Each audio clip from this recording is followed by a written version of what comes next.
Hello, everyone. Happy Wednesday, and welcome back to another episode of Criminally Human. I am your host, and today I chose to step away from the usual case details because I wanted to share something that I wasn't even sure that I really wanted to talk about. While we wait for a few more people to join, let's go ahead, set the mood with a little bit of music, and I'll be back in about 2 minutes. And this song fits perfectly for what I'm about to share with you. Stay tuned. I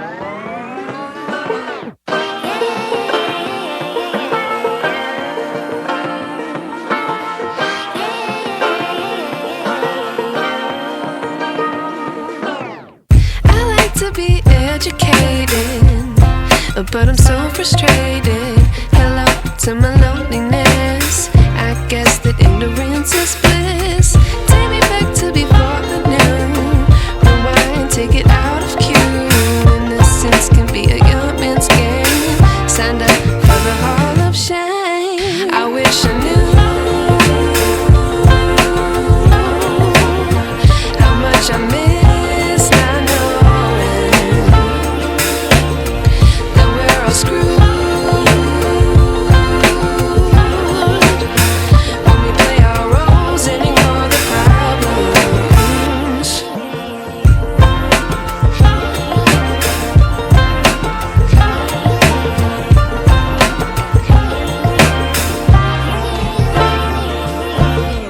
I like to be weighing my patience. Stay up, I feel so outdated. How can we look the other way? Sun is out, but the sky is gray. What would happen if I took a chance? It's always hard at first glance. I don't wanna, but I know I gotta do it. The truth is hard to swallow, I think I'll chew it.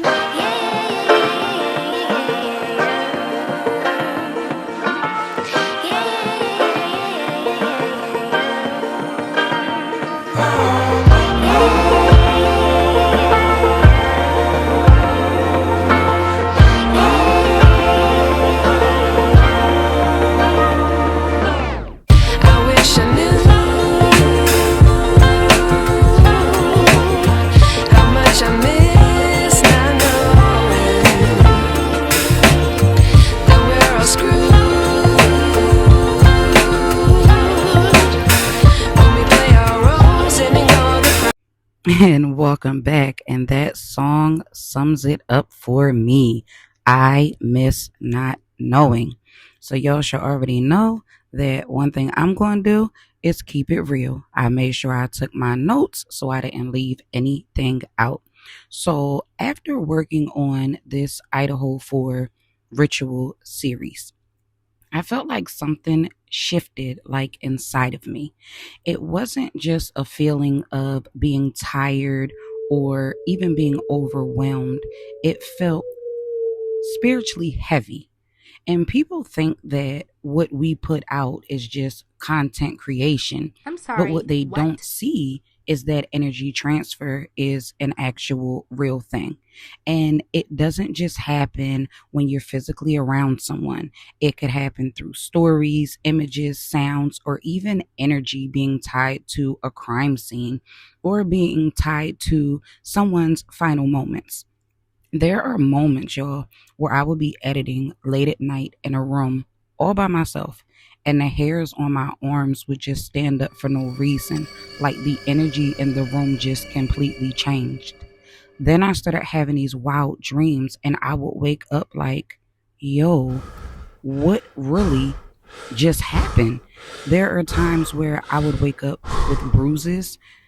There are times that I felt like this case was following me into my sleep, if that makes sense. So I had one dream. I was walking through the house at 1122 King Road. Y'all, the house was empty. It was completely empty. There was no furniture. There was no crime scene tape. It was just silence and like a glowing door at the end of the hall, but that door did not exist in real life. So when I opened it, it led me to a basement that just kept going deeper and deeper and deeper and deeper. This was like the deepest basement. It just kept getting deeper. So the walls, when I looked around, were covered in numbers, but it was written in red: 13, 112, 1122, 6. It just kept repeating over and over and over like a code. And every time I tried to turn myself around to go back out that door, something whispered every single time, "You've already opened the door. You can't leave now." I woke up drenched in sweat, and them numbers stayed in my head for hours. And what's even crazier is the dreams did not stop there. So I had another dream that at the foot of my bed, there was this tall figure. It had no face, it was just a black silhouette just staring at me, but it started mimicking my voice, and it was saying things to me that I've said in some of my videos out loud to me in my same exact voice, my same the same way I would say it. Like, y'all get AI videos, but the way I would say it to somebody I was speaking to, like for example my husband, when I go over the videos with him, it was said the same exact way that I said it. And in my dream it's like I'm freaked out, and it was like it was listening to me, because how would you know to say those things and like mimic it the same way that I said it? And the last thing it said to me before I finally woke up was, "Keep talking, we hear you." And I woke up with chills. I mean, I was freaked out. It takes a lot for me to scare, but I was honestly freaked out. And with that one, I feel like it wasn't just a dream. I felt like maybe that was a warning. So, as far as my energy was drained during that series, but yet something inside of me said, "Keep going." But it's like at the same time, there was a voice that was warning me too, "You're going too deep." And it felt like I was being pulled in two different directions. It's like I have two choices: expose the pattern or just leave it alone. And if you've ever worked on something that's more than just a story, then you know what I mean. It's not just research, it's not just content. It does something to you. And then came the headaches, like the kind that just does not go away with Motrin or Tylenol. The kind of headache that just sits behind your eyes like pressure, and it doesn't just let up. And then there's sometimes like I would be sitting down working on a script, and out of nowhere, like my whole body would just feel tense. Like it's like my spirit knew, okay, this is not just another video.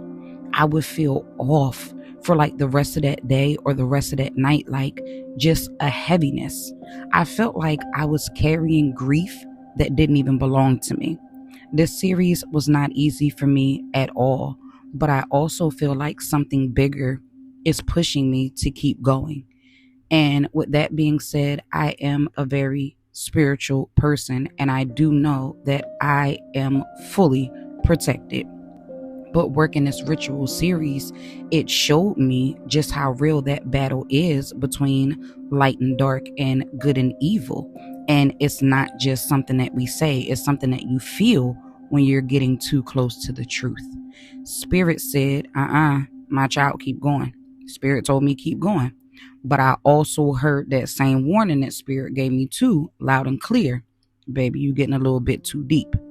I'm still not stopping, because my goal isn't just to tell stories, it's to bring awareness to something much bigger, to energy transfer, to the unseen weight that we carry, to the spiritual responsibility that comes with exposing these dark stories. When you study it, you speak it out loud, you give it a platform, it latches onto you if you're not careful.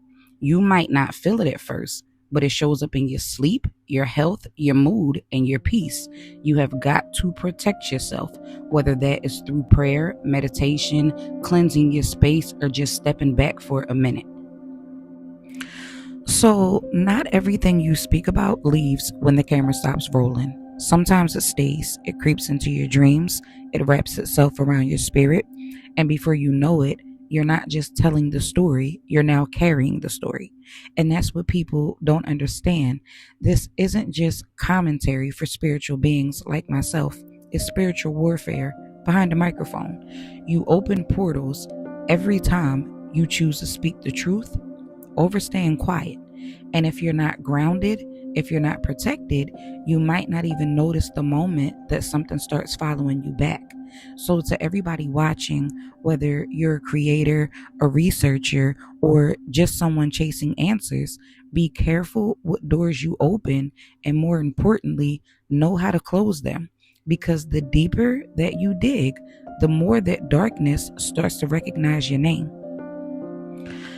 But I want to be very clear about one thing. I am divinely protected. Spirit walks with me. My ancestors stand beside me, fighting battles in realms I'll never see, still blocking energy I will never feel, and silencing forces I'll never know tried to fight against my light. And I have a mama and grandparents that pray for me, and y'all know how their prayers get answered. And because I was able to recognize what was happening, I was able to see that shift. Therefore, I was able to protect myself.